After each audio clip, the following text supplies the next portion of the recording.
Do you know where this next fight's taking place? Miami. Miami? Okay. Okay, Yep. that'll be a fun I atmosphere, I know. think. I looked into the tickets. I wanted to go to this one because like Really? flights to Philly aren't that bad, but I don't You know. mean I think I Miami? just yeah, as I was said. You said Philly. Oh, I don't know where my mind was.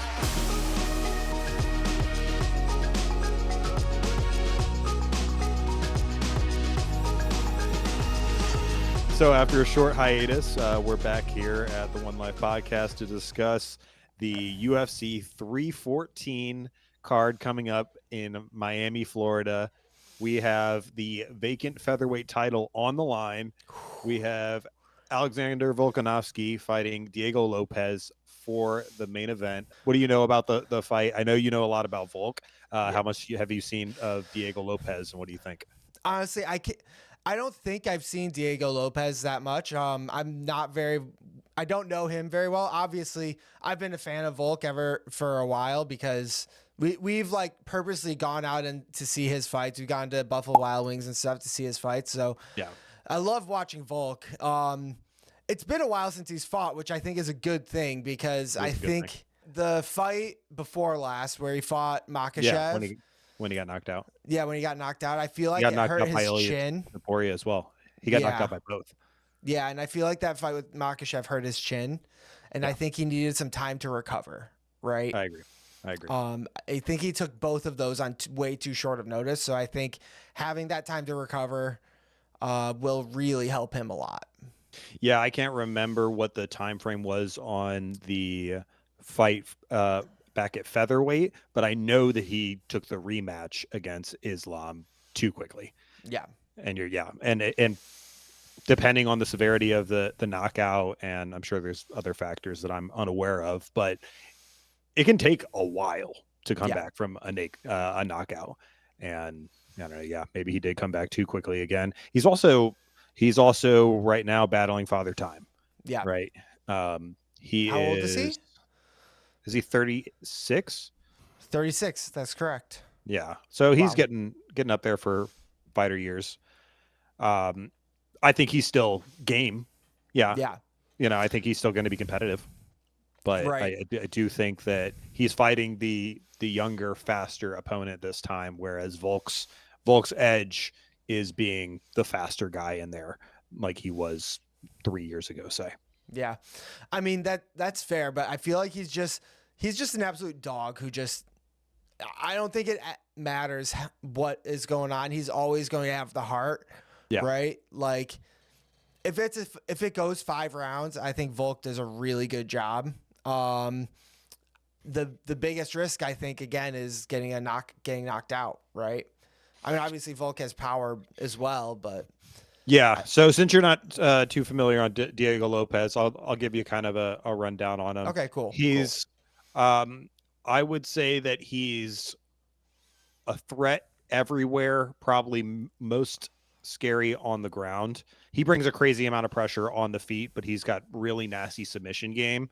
I can't remember off the top of my head, like how many 5-rounder he's been in, but Volk's got the experience in the 5 rounds. So I agree that I give the edge to Volk on a 5-round fight.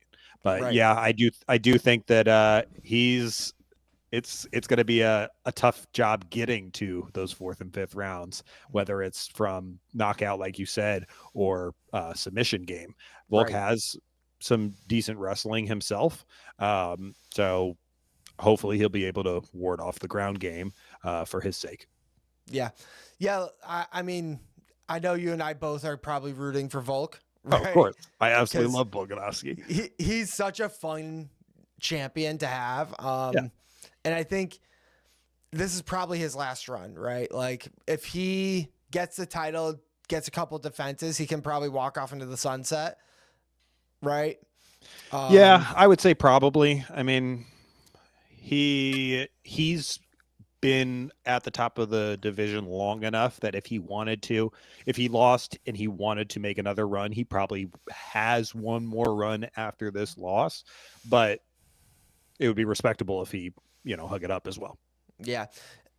the concern I would have is that if he lost this one, this would be not at featherweight, not at featherweight, but this would be the 4th title fight he would have lost, because he would have lost 2 against Makhachev, 1 against Ilya, and then yes, this right, one. yeah. This would be his 4th lost title fight. So That's true.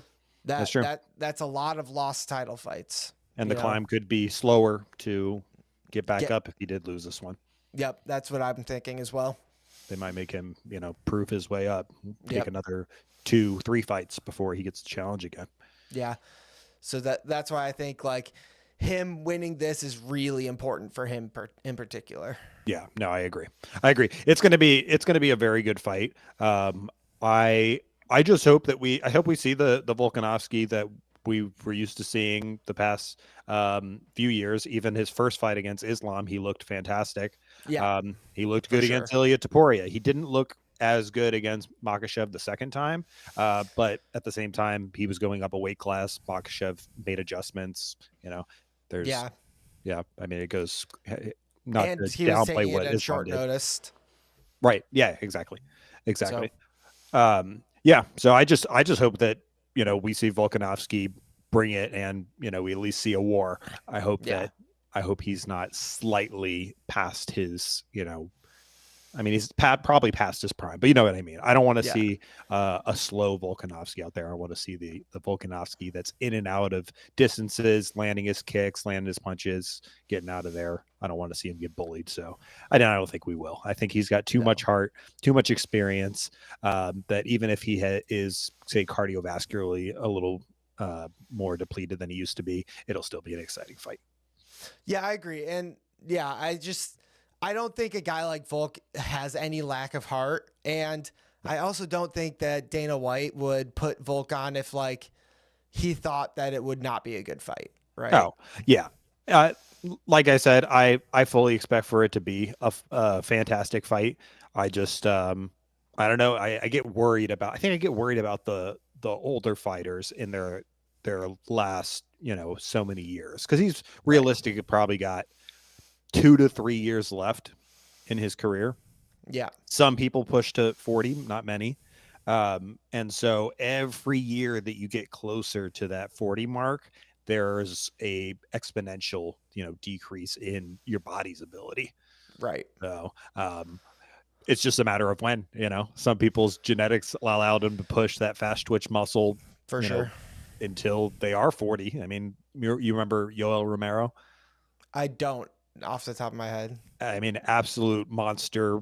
I think he's still fighting, and he's like 41, but he's defying all laws of aging. So yeah, I mean, the guy I know is John Jones, right? He's getting older, but he's still the best fighter in the world, Yeah, no, I agree. I mean, and I think it'd be fair to say that Jones is possibly worse than his prime at this point, but he's just so good that it's like his prime was just so much better than everyone else's that it doesn't matter if he's slightly worse than his prime. He's still better than everyone else. It's like when Tyreek Hill loses a step in football. He loses one step, it's fine because he's still faster than everyone else on the field. Yeah. And that's the case with Volkanovski as well, up until these last couple fights. He was looking like, he was miles ahead. I mean, the second best guy is obviously one of my favorite fighters, Max Holloway. Right. And even Max Holloway looked like he was in a lesser class than Volkanovski. So it's really just been his last 2 fights that we've kind of seen Volk as being no longer invincible. Yeah, agreed. And I mean, 2 of them are against Islam Makhachev. So like that's seeing someone not look invincible against the pound for pound best fighter in the world is not necessarily a mark on there. You suck. You're not the best. Get good at 2 weight classes. All right. Taking a look at our co-main event. Michael Chandler versus Paddy Pimblett. Tell me your thoughts on the fight. I know both names. I know both fighters a little bit. I don't know them that well. So like Michael Chandler, I know is getting older, right? And Paddy Pimblett's an up-and-comer. Is that how it kind of is? Kinda and kinda. So Michael Chandler, Michael Chandler is the defying the laws of aging guy. So Okay. so yes, he is getting older, but like he's no less dangerous than he was 3 years ago. He's scary every time he gets in there. I mean, maybe he's starting to slow down a little bit, but no, he's an absolute monster. I liken him to Justin Gaethje. He is Okay. the next best like entertainer in the UFC. I would say arguably. So Oh, he's gonna bring it every single time. Paddy Pimblett has been around on the MMA scene for a while. So right. he was very popular even before he got into the UFC. I forget what league he was Interesting. fighting in. Yeah. He's got that energy outside of the cage. He's a really good guy who's involved with like community service, things like that. He's very confident in himself. And in his early fights in the UFC, he looked a little sloppy. So it's like all this hype that came from him. Even though he was winning in the beginning of the UFC, he was getting a lot of like hate because people were saying, "Oh, he's not that good." Like as soon as he fights, somebody good, he's gonna get derailed. Right. And so far, that hasn't happened. Okay. Albeit, I would say the UFC and Paddy have done a good job of strategically building up in small increments as far as skill level for his opponent. Gotcha. Yeah, and is Michael Chandler the best fighter he's fought so far? By far. Okay. By far.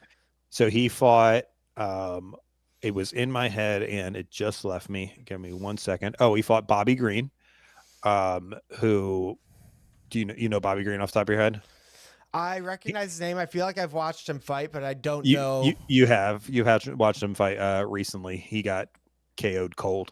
Okay. So he's a veteran in the sport, very good hands, very low defense, and oh yes, it was against Mauricio Rufy. Oh, yeah. Remember, it was like one punch. Yep. Yes. So yeah, that's Bobby Green. So Bobby Green, good, a scrapper, a gate. What is it called? Gatekeeper for Yep. the division a lot of times, but not a title run kind of guy, not in his prime. So that was Paddy's most recent fight. He looked good in it.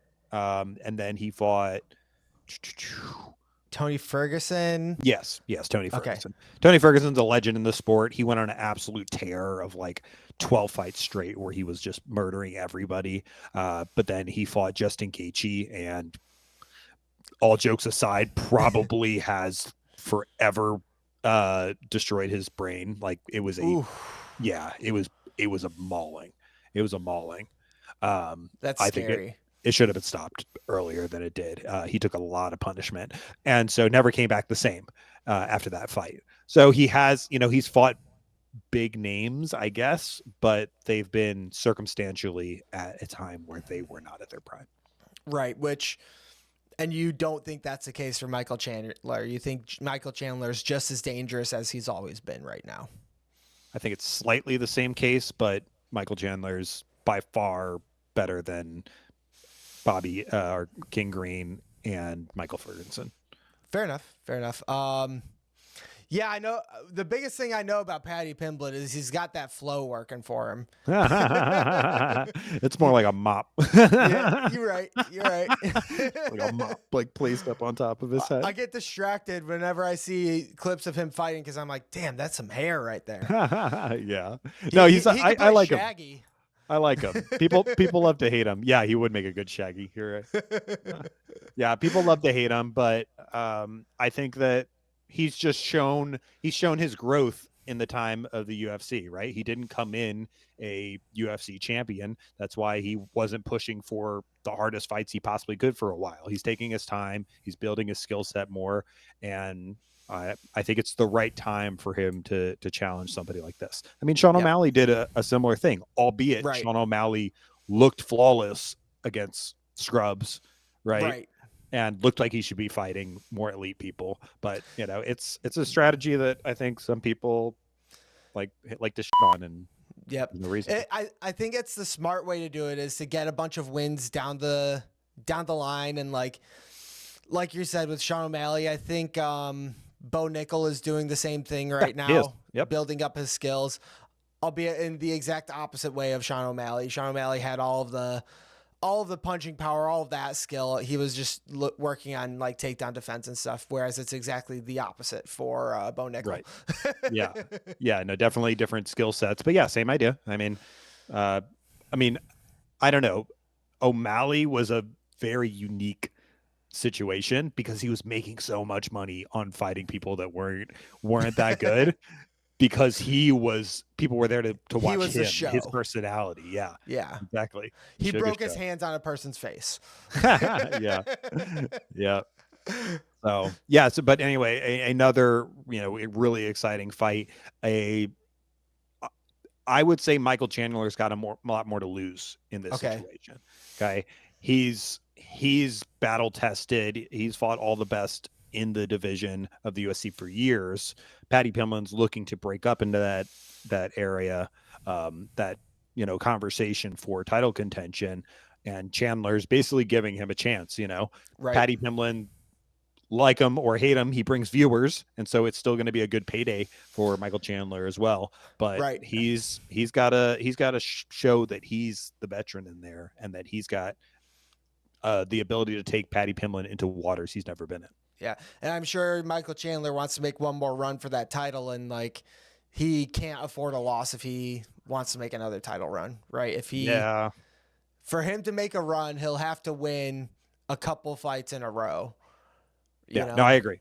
For he's probably on his last title run.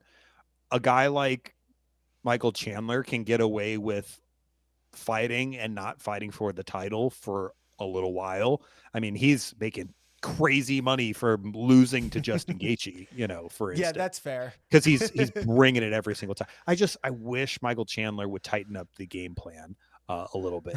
He's just like, he loves to slug. He loves to slug it out. That's what makes him and Justin Gaethje such a great fight, because they both are just willing to just absolutely just trade blows, no defense, Yeah. And one criticism I had about Paddy Pimblin coming into the UFC is he would keep his chin like so high and exposed for getting clipped. And I mean, Michael Chandler's the kind he'll of guy find that chin. Yeah. Yeah, he'll take a few licks and then find the chin. Yeah, exactly. Yeah. I mean, Michael Chandler has shown the ability to get knocked down as well. He doesn't have the best chin in the world. It's not bad, but he's got to respect Paddy Pimblin's striking as well, and I think he will. But yeah, I'm excited for that. I'm really excited for that one. That'll be an interesting fight for sure. I'm excited. Yeah. All right. Next, we have Bryce Mitchell versus John Silva at featherweight. Yep. I know you've seen John Silva fight. Have you seen Bryce Mitchell? I don't believe I've seen Bryce Mitchell. Who did John Silva fight last again? Let's see. I don't remember. All I remember is that he dominated and he called out Bryce Mitchell and got this fight. So his call out worked. Fair. Yeah. Bryce Mitchell's really a really good wrestler. He's got power in his hands. I wouldn't say he's the most technical striker. So I'd say on the feet, John Silva definitely has the advantage. And I believe John Silva is a very accomplished black belt in jiu-jitsu as well. And so I think that John Silva is going to have the edge in this fight. Okay. But Bryce Mitchell has very good wrestling and could possibly smother him on the ground. That's what he does in his fights, is he takes you down. He makes you carry his weight for an entire round and times his shots well to get some elbows in and do some damage. And I'm sure he's got submissions of his own. Right. Yeah, it'll be an interesting fight. I really don't know either fighter enough to, Yeah. I know John Silva a little bit better than I know Bryce Mitchell. I mean, okay, I say that. I'm more interested in John Silva than I am in Bryce Mitchell. But Bryce Mitchell's another one that's going to bring viewers to the TV for a very different reason. I don't waste my time trying to know the drama of a lot of the things, but he said some very questionable things on the internet. I don't even want to I don't even want to try and jog my memory because I don't want to say, what it was, but it caused a kerfluffle on the internet, A kerfuffle, a Yes. brouhaha. A brouhaha all over the internet. And so, people are gonna love to see him lose. I'm sure that there's fans of him as well, but he's gonna bring viewers, and so I think it's a good call out for Jean Silva to elevate himself in the ranking conversation, but also to be like the what's it called? Memorable. What's it called? Like the heel. Heel. Yep.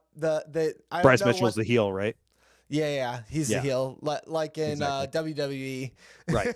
Yeah. People are like calling it like good versus evil and stuff like that because John Silva's like nickname is Lord too, and so that's funny. yeah. So, but yeah, people will the mass majority of UFC, probably just people who scan through the news and create hate on certain fighters, would love to see Bryce Mitchell get knocked out. So that's funny. We'll have to see though. We'll have to see. I think that it's a good matchup. It's a good stylistic matchup is the other thing. I mean, I love when it's a good striker versus striker, but it's always interesting when you get that striker to go against a good wrestler too. Yeah, very true, very true. And like a striker versus wrestler can end so many different ways, and like exactly. Yeah, it's always interesting seeing different styles go up against each other. Obviously, the best fighters are the ones who can do both, but it'll be really interesting to watch that. Yeah. No, for sure. I love I mean, all matchups in the UFC have the potential to be bangers, right? Yeah. Unless you're, a novice to grappling, some people will, boo and cry about the match being all on the floor. But if there's active jujitsu, scrambles, things like that going on, I'm fine with it. But anytime you can kind of have to play the chess match of you have your style and I have my style, it makes things really interesting.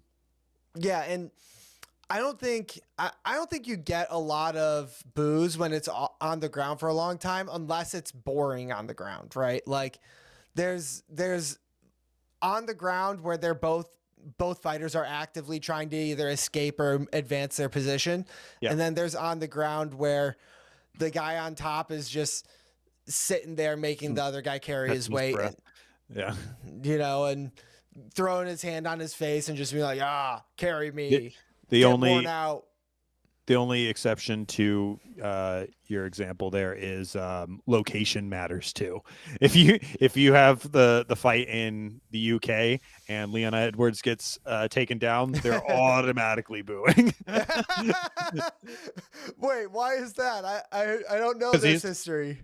No, just in general. I mean that did happen, but because he's from England. Oh, okay, so, got it. Yeah, so I'm saying like in home countries, that might be the other time when you immediately hear boos is when their guy is getting taken down.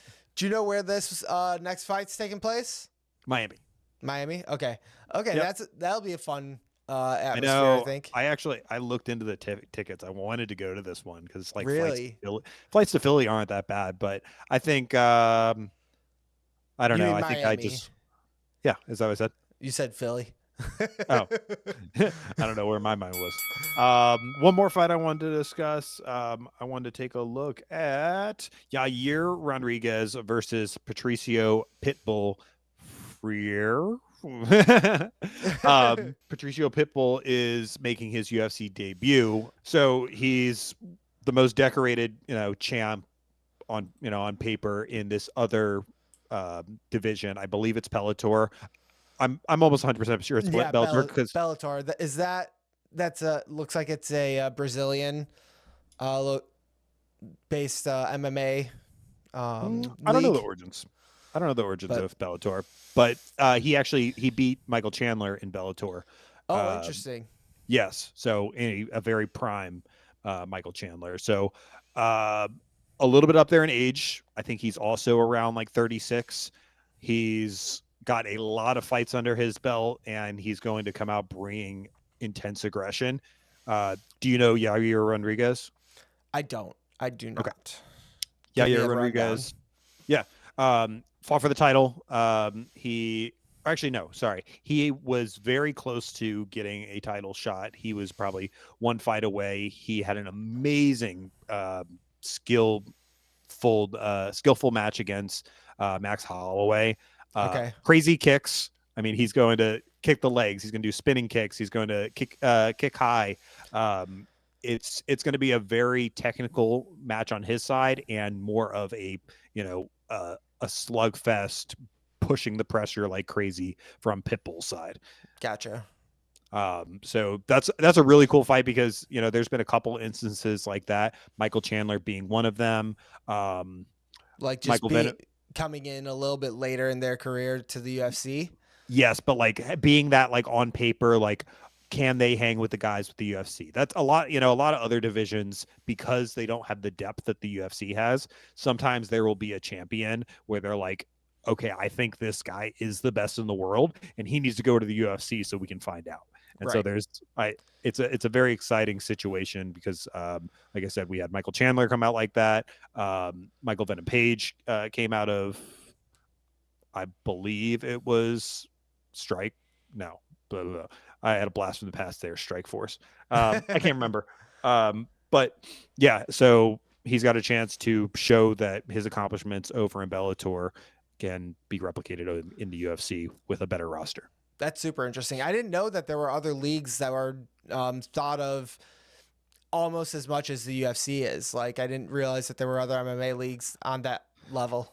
The league isn't, but the fighter itself, sometimes there's a fighter that people, have argued are better than anybody in the UFC, and just aren't over there.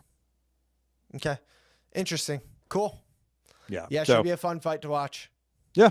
No, I'm excited about that one. Honestly, this card top to bottom is full of on paper bangers, and the UFC, even when we get a card that looks like it's going to be trash, the UFC knows what they're doing with these matchups. I feel like it's going to be even better than what is presented on paper here. And we're also going to get a new featherweight champ, which is exciting and unique because it's for a vacant title. Yeah, that'll be really cool. Ilya has moved up to lightweight, presumably permanent. Yeah, and do you agree with his choice to go up permanently? Is it just he can't keep his weight down? What do you know why? I mean, that's the reason I agree with it the most is I think he's too big for the weight class. So I think that's, just longevity, mental health, physical health, it just makes sense. He's huge, Yeah. Go up the weight class. And I think he's good enough to do it. I think he's good enough to be champion at either weight class. Does he have a massive barrier in his way? Sure. But I think he's good enough to be the most difficult route to becoming champion, but yeah. But, if I believe he's definitely going to be in the conversation. I don't think he's going to lose by a landslide, even if he gets a title shot straight away. But cool. But now that he's gone, it opens up the division. It's always respectable when fighters don't hold up the division, because they're like, oh, I'm going to go up and then, maybe come back. If he knows that that's the move he wants to make, let the belt move on. Let's get a new featherweight champion. And what great choices we have between Volkanovski and Diego Lopez. Yeah, and then exciting for you personally. I bet the next fight is going to be against Max, right? I bet. I know, it's like I'll watch Max Holloway fight for the title, whatever. But it's just crazy because Volkanovski and Max Holloway have just been like those two guys in featherweight for so long that this will be their fourth time fighting. Fourth time? And it's reasonable. I'm not sure, but it's reasonable for them to fight that many times. I mean, Volk's won every time, right? Yes. I think it's just twice. I think it was a questionable decision the first time, so it was an immediate run it back, and Volk dominated the second time, right? Yeah. Well, not dominated, but he won convincingly. Yeah, I mean, he was the better fighter in that second fight. Yeah, for sure. But Max is younger than Volk, right? Yes. So yeah, I mean, so I think that if they fought again, who knows? But we'll have to see what Volk looks like on this fight. Yeah, it'll be super interesting. Yeah. And that's assuming Volk wins. Yeah, exactly. Yeah, Diego Lopez versus Max Holloway, or whoever else is up next. I'm sure it'll be a banger as well. Yeah. I'm super excited for 314. If you guys enjoy the episode, make sure to hit a like button, subscribe, and turn on notifications. And we're glad to be back and excited to bring you more videos up soon. Yep. Peace. All right, peace.